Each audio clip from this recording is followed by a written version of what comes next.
Welcome to episode 5 of the Physiology 225 podcast.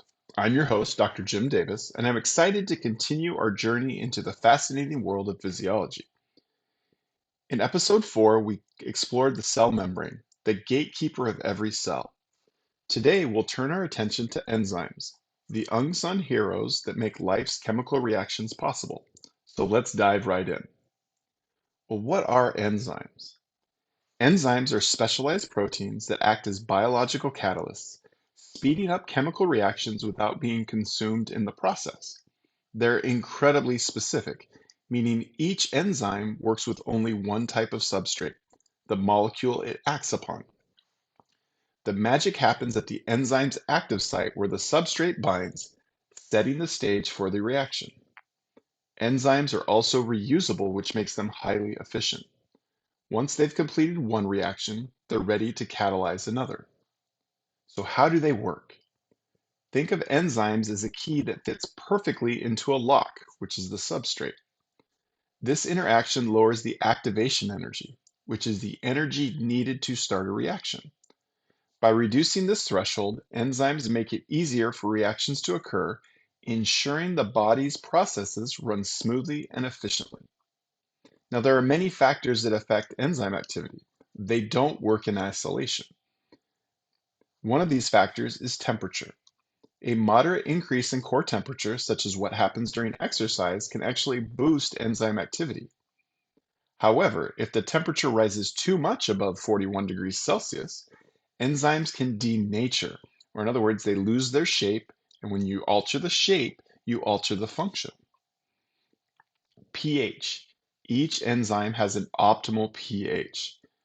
Deviations from this pH can disrupt the bonding properties of enzymes, which reduces their activity. For, for instance, intense exercise can lower muscle pH, which decreases enzyme efficiency. Next, we have substrate concentration. More substrate means more opportunities for enzymes to act, which increases the activity, but only up to a point. When all enzymes are saturated, or in other words, when all of the active sites on an enzyme are occupied, adding more substrate won't increase the reaction rate. Then we have product concentration. High levels of the reaction's product can inhibit further enzyme activity, as the body signals it doesn't need to produce more. It would be inefficient to do so. Finally, we have affinity. Affinity is the strength of attraction between an enzyme and its substrate, and this attraction influences activity. Higher affinity between enzyme and substrate means the enzyme works more efficiently. Now, enzymes can also be inhibited, and sometimes this occurs deliberately, and this happens through inhibition. So we have what's called competitive inhibition. Competitive inhibition is where a molecule similar to the substrate competes for the enzyme's active site. And when this competitive inhibitor binds to the active site, the substrate is unable to bind. Then you have non-competitive inhibition. This is where a molecule binds to a different part of the enzyme. This ultimately alters the shape of the enzyme and prevents it from functioning properly. Now, enzymes are important with energy production. They play a crucial role in energy production by controlling the rate at which energy is released. A steady, controlled release of energy is more efficient and sustainable than a sudden burst.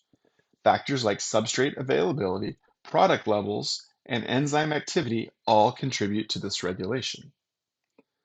We also have cofactors in enzymes. Some enzymes require a cofactor to function. Think of it as a second key that unlocks their full potential. For example, vitamin K acts as a cofactor for certain enzymes in blood clotting. Without it, those enzymes wouldn't work and clotting wouldn't occur effectively. So ultimately, why does all of this matter? Enzymes are at the heart of everything your body does, from digesting food and producing energy to repairing tissues and defending against diseases. Understanding how they work and what affects their activity helps us appreciate the complexity and efficiency of our physiology. So, as always, let's wrap up with our main points or our key takeaways. Enzymes are biological catalysts that speed up reactions without being consumed.